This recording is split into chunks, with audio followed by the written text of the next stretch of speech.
Саламатсызбы Азаттыктын угарманы жана көрөрманы. Азаттыктын бүгүнкү коногу Кыргызстан Улуттук банкынын мурдагы төрага орун басары, экономика, энергетика маселелери боюнча эксперт Жаныбек Оморов. Жаныбек мырза, саламатсызбы? Биздин сунушубузга макул болуп, маектешүүгө убакыт тапканыңыз үчүн ыраазычылык билдиребиз.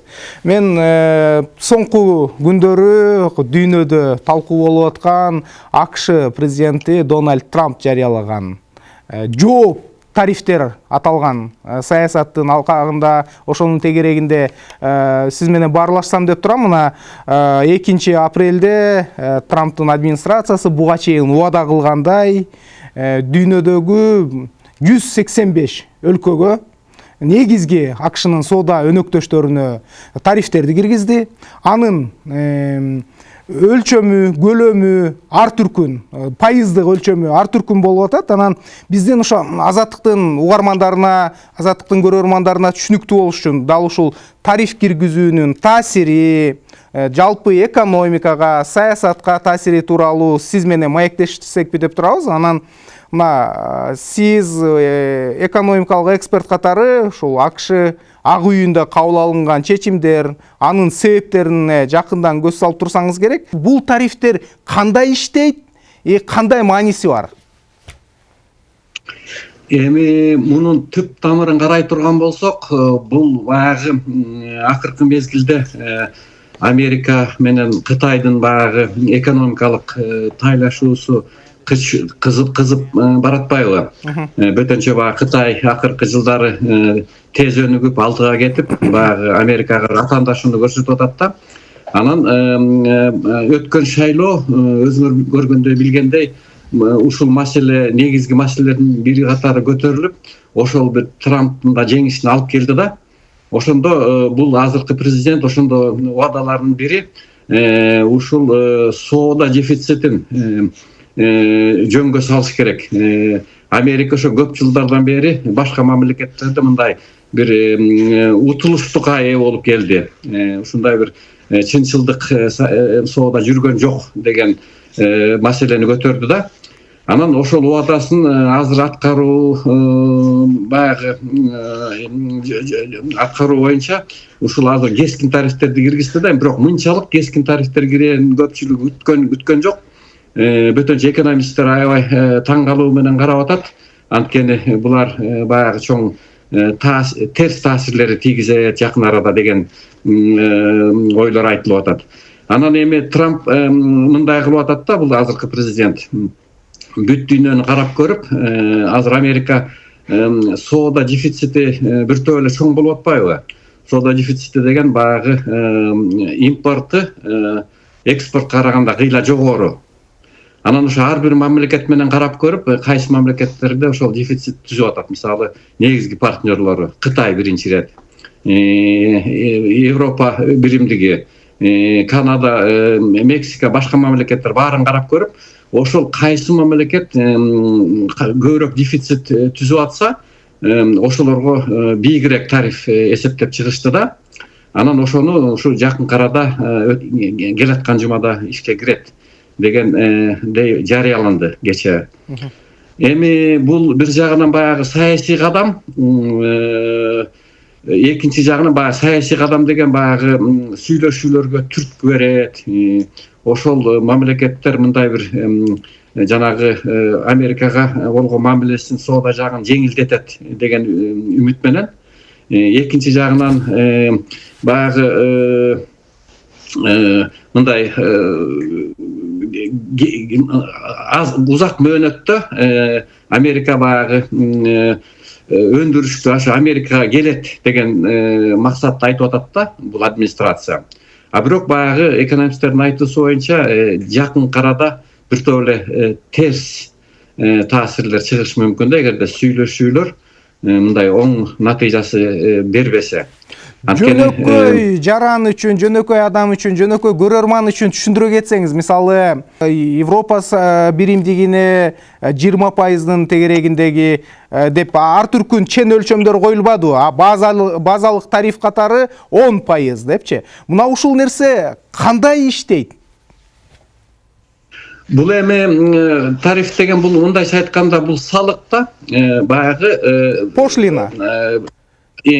Пошлина. Салыкты биз жакшы түшүнөбүз да. Мисалы товардын үстүнө кошулган өкмөт чогулта турган бир үстөмдүк кошуу да. Мисалы Америкага кирген товарлардан бүт салык алат. Ушуну баягы соода тарифи дейбиз да. Ошон үчүн мунун максаты бул администрациянын ою боюнча эмне?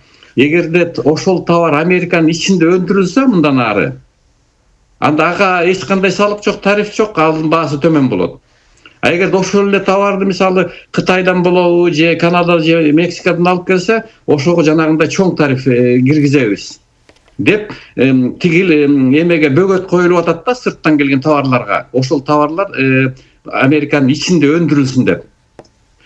Ал эми бул жерде мындай да, бул тез аранын ичинде мисалы сырттан келип аткан товарлар эмне үчүн сырттан келет?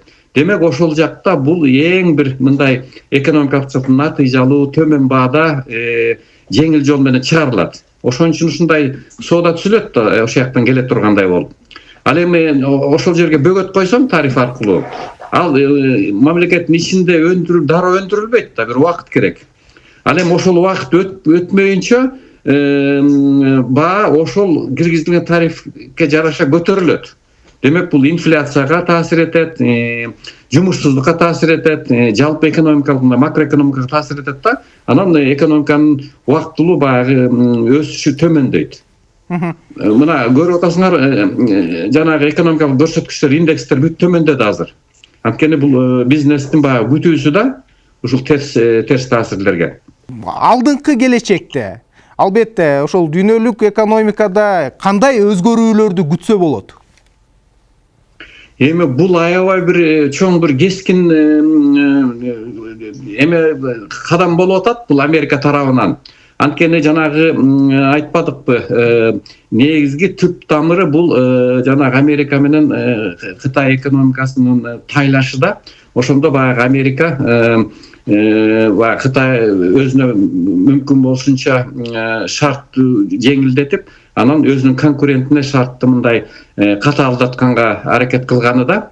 Анткени мисалы Америка өзү аябай чоң рынок да, чоң базар. Көп товарды баягы сатып алган мүмкүнчүлүгү бар. Кытай аябагында көп товарды бияка алып келет Американын ичине. Ошон үчүн ошо Кытай алдыга конкурент болгондо ошону кичине бөгөт койсокпу деген максатта да. Анан аны менен бирге бүт эле мамлекеттерге жанагындай дефицитти азайтабыз бир жак четинен. Келечекте ошо ошол товарлар Американын ичинде өндүрүлсүн деген баягы түрткү да. Анан ошол учурда ошол саясат баягы өкмөттүн кирешесин көбөйтөт.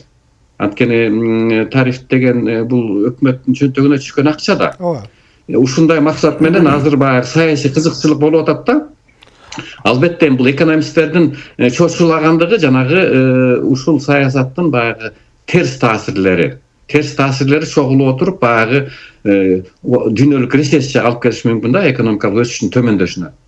А бирок узак мөөнөттө АКШнын учурдагы администрациясы пландагандай АКШнын өнөр жайы өндүрүшү үчүн кайра жаралуу доорун жаратат деп жатпайбы? Ошого негиз түзөбү? Эми бул жерде эки эффект бар да. Бир жак тарабынан Американын ошол өндүрүштү ичине алып келгенге болгон түрткү болот албетте. Мисалы ошол эле мисалы автомобилдер, Американын ичинде чыккан автомобилдердин мындай баасы төмөнүрөөк болот. Кытайдан келген же Кореядан келген, Европадан келген автомобилге караганда. Ошон үчүн бияктагы кардарлар көбүнчө Американын автомобилин сатып алганга кызыктар болот да. Бул бир жагы. Ал эми жана кээ бир товарлар келип атпайбы сырттан, башка мамлекеттерден. Эми ал товарларды бияктан өндүргөнгө бир аз убакыт керек, бирок ошону өндүргөн убакта дагы биякта балким кымбатыраак өндүрүлөт. Мисалы сооданын мааниси ошондой да. Эгерде мен бирөө менен соода кыла турган болсом, ошол кишиде ошол товар арзан, жеңил, төмөн баада бар. Ошон үчүн мен ага андан алып, мендеги жеңил, оңой өндүрүлгөн товарды ага берем. Ушундай алмашуу да. Демек Америка муну баягы өкмөттүн саясаты менен күчкө салган менен жанагындай терс жагы бар да, кардарлар аягында кымбатыраак баага алып калышат ошол нерселерди. Бул жерде кардарлар жөн эле кошумча тарифти төлөп кымбатыраак болуп калат дагы, кичине мындай инфляцияга түрткү берет.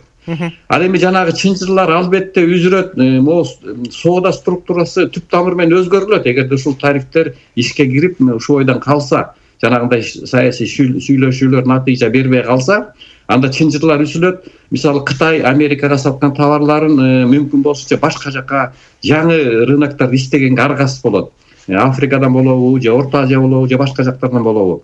Албетте чынчырлар үзүлөт, өзгөрөт. Анткени бул чынчырлар бул узак мөөнөттө келип мындай калыптанат да, бул бат эле бул түзүлүп кала бербейт. Ошон үчүн бул тарифтин ушундай бир узак мөөнөткө бере турган ушундай бир эффект болот. Анан эми мен дал ушул тарифтердин Борбор Азия, анын ичинде Кыргызстандын экономикасына таасири жөнүндө сизден сурагым келип атат.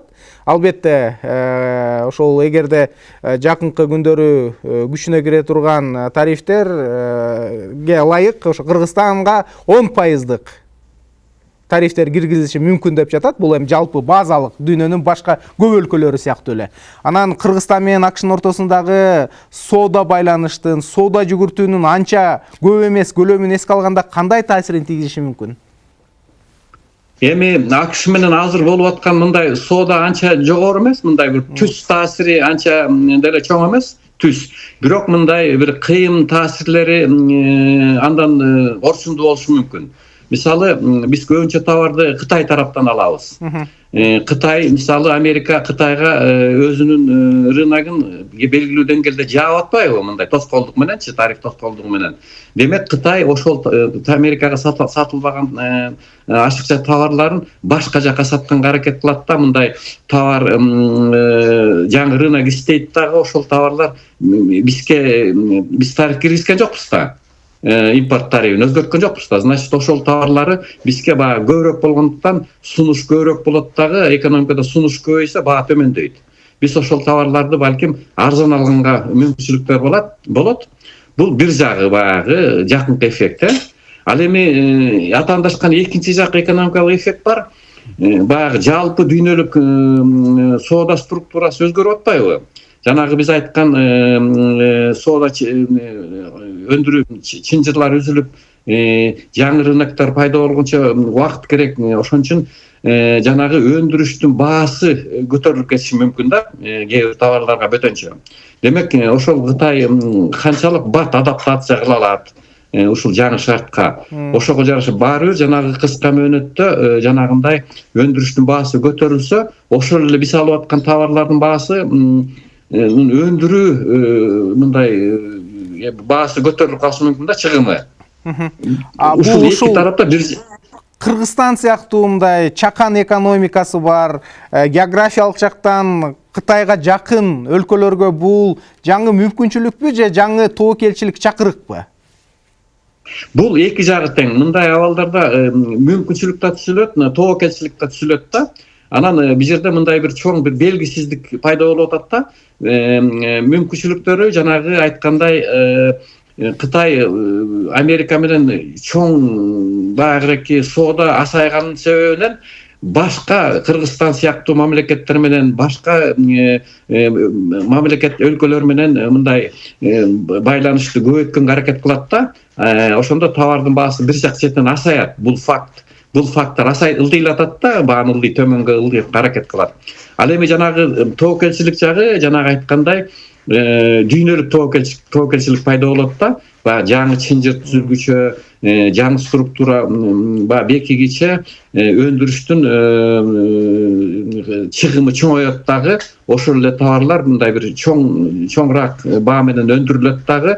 Ал бааны көтөргөнгө аракет кылат да. Ушул эки фактор бир ортодо бир баланста келет да. Анан таза натыйжа балким биз үчүн плюс болуп калышы да мүмкүн, минус болуп калышы да мүмкүн. Мындайча айтканда ошол эле келип аткан товарлар кыска мөөнөттө балким арзандайт да, узак мөөнөттө бир аз кайра көбөйүп калышы мүмкүн. Анткени өндүрүш өзгөрүлүп атпайбы? Чоң рахмат сизге, Жаныбек мырза.